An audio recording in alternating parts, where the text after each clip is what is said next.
Welcome to the installation guide for the antenna delete cover. So, what you get in the kit is this antenna delete cover. It's designed to be as tiny as it can be to cover everything up and be as visually unobtrusive as possible. It's made from milled aluminum and anodized afterwards. Of course, before I check that the quality is right. The other very important part is the gasket that comes with it. It's a laser cut gasket, which is required to be put on. And this actual piece of foam is also not only my way of doing an obsessive compulsive packaging, but it's actually meant for you to use some tape and cover the leftover of the cable that is underneath your roof with this, so that cable and plug can't just wobble around and create unpleasant noises. So those three parts are actually all you need for the antenna delete cover. If you have the pre-facelift RC style antenna and the nut that's used to fix it, because the later shark fins have a smaller fixating nut that won't work with this cover, but it's no problem. You can always buy this new at a price from Subaru. So, without further ado, let's get started. This is the nut I was referring to. This is the nut that fits on the original small style antenna.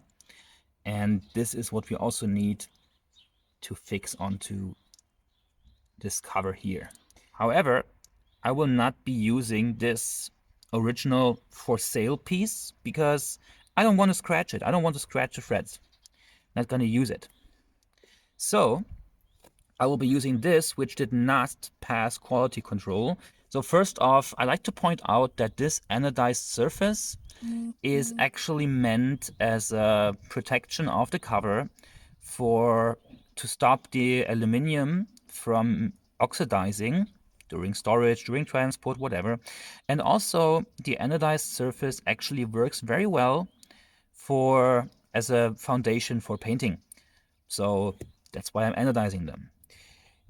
You can install it like this, but I highly recommend actually painting it. And because, okay, I really suck at painting, but at painting anything, but this piece is actually so small. You can see it here. It's so small that even I can actually paint it with just a spray can, or you can maybe even use just a brush to paint it, make some clear coat. Even if the paint doesn't match 100%, as is normal with this car anyway, you should not have any problem because this part is so small and inconspicuous, you'll hardly notice it anyway.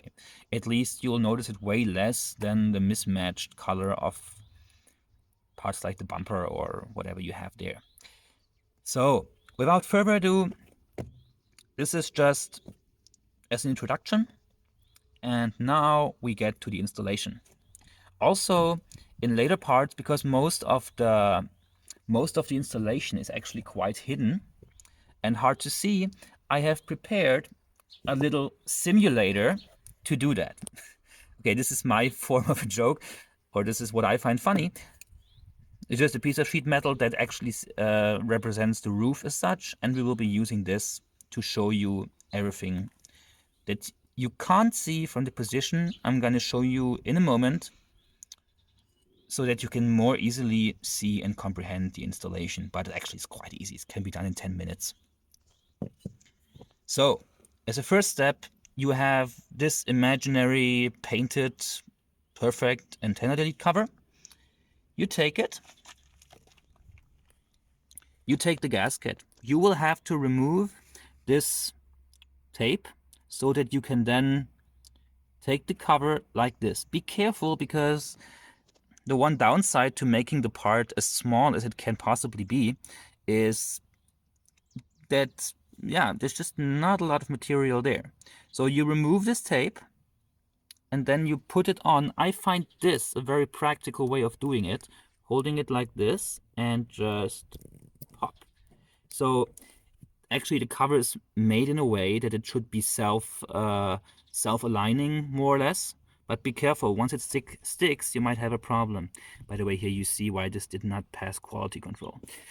Anyway, so this is how you should have the cover. Of course, with the gasket taped and not loose as it is here now. With this, then, you should preferably grab a friend and start installation from inside the car. So this is going to be your workplace for this modification, and as you can see, it's quite uncomfortable. I'm gonna be giving you some brief pointers because I've pre-recorded this most of the sequence in a more visible way with my simulators. God. So you should be doing most of this. I did all of this on my own, but you might want to have someone with you on the outside of the car to hold the original antenna as well as the cover, because it just makes things so much easier. You're just gonna have to remove those 3 plugs. I'm gonna do it now. You will see it in more detail later.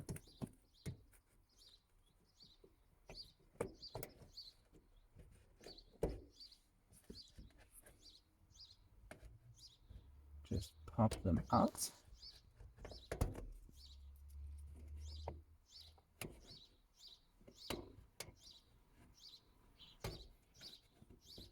I've prepared a demonstrator for the pin or for the nipple in the roof. So imagine this is one of those 3 plugs, and this is really a little bit tricky to remove. So you use one of those removal tools and you want to go underneath, but the problem is that because underneath this is a 2-piece design, it's really a little bit tricky to get it right. You don't want to go that far underneath, because that way, as you can see here, you're already pulling the second half and you might damage something. So what you might want to do is just go a tiny bit underneath, try to get in between, you'll feel when it happens, in between those 2 things, just wedge the top part out, and this is how it's supposed to look. Once you have this out, you can just easily pull everything out by hand. So basically the problem is, as you can see here, you have to get into this tiny gap here when you're trying to wedge inside. This is what you got to do. And then you can simply bend the roof liner down like this, and this is basically how you will be doing most of your work. Best already have your wrench with you, and this is all you really need. This roof liner is really sturdy. Don't be worried that if you bend it down it will break. It won't. It's really robust, even though it seems flimsy. And this is all you need to access everything in here. You have the little plug up here on the side. You can unplug the original antenna and do everything from in here. Have your friend remove the original antenna, or you go out by yourself after you loosened everything, remove the antenna and put the cover on and go back in here and retighten it, or you can just really have your friend help you. And I really urge you, just have a friend help you. It's much easier. Oh, and of course, don't forget to use the foam packaging and just to actually de-wobble or just to fix the plug that you leave in here. So this is as a cross section of what your antenna on your roof, if you have the pre-facelift and pre-soft facelift model antenna, should look like. If you have a shark fin, the antenna will look different, of course, and the nut will be different. So you might want to consider buying this nut from your dealer. It's a bit pricey, but it's worth it. And it's designed to work with the antenna delete cover. So ideally, you will be doing this job with someone holding the cover or the antenna from outside. It's not necessary. I've done it on my own. A lot of people have done it by themselves as well, but it's just a lot more comfortable, even though it's just as feasible alone. So, first thing you do, once you've unplugged the antenna, of course, you take a wrench and you just loosen the nut a tiny bit until it's loose. Doesn't take much. And then you just unscrew it with your hand. There's plenty of space between the liner and the roof to do so. Move the nut. And now there are two teeth on the antenna, here and opposite side. So the way you're sitting now in the car, you'll be looking at it like this. You can still see the little teeth on both sides. So you can push one in with a screwdriver, or as I'm doing it now with my fingernail, like this. Keep the pressure on from underneath, or have someone gently pull it from above.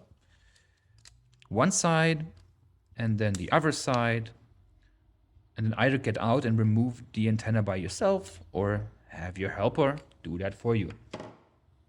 Once that's done, take the antenna delete cover. I'm also doing this now without a gasket.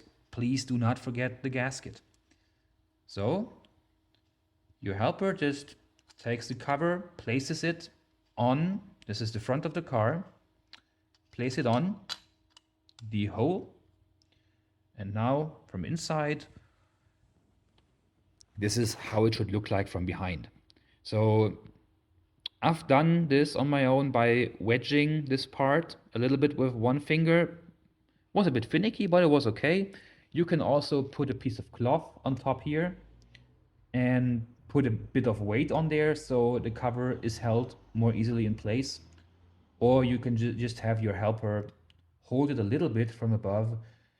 This has the added benefit of also, well, the helper has the added benefit of also being able to make sure that the cover sits nicely on top of here and not like this or in any offset way. So the helper is really a very easy and comfortable solution for just checking snug fitment.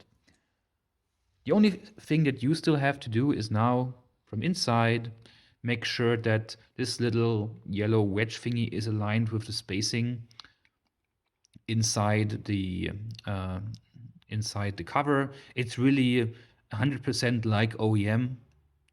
So you should be looking at the same things basically as a reference for you. Those are still in the same area. This is the same way you're supposed to install it. Nothing's changed. So you only have to screw on the nut again. Easy as pie. And once it's on and you feel it hand tight, you use the wrench again, put the wrench on and tighten it just so that it's really snug. Don't over tighten it, because those little teeth here, all those teeth, they basically bite into the roof liner. Your helper from outside will have noticed that there are 4 dents on the outside that are now covered by the cover. Those are a fixation mechanism. So you'll want to tighten it snug and nice with the wrench, but don't overdo it. Once you've done that, go outside, check that the gaps are nice and aligned. Your gaps will be a tiny bit higher due to the gasket, but in the end, this is how it's supposed to look. Thank you for watching.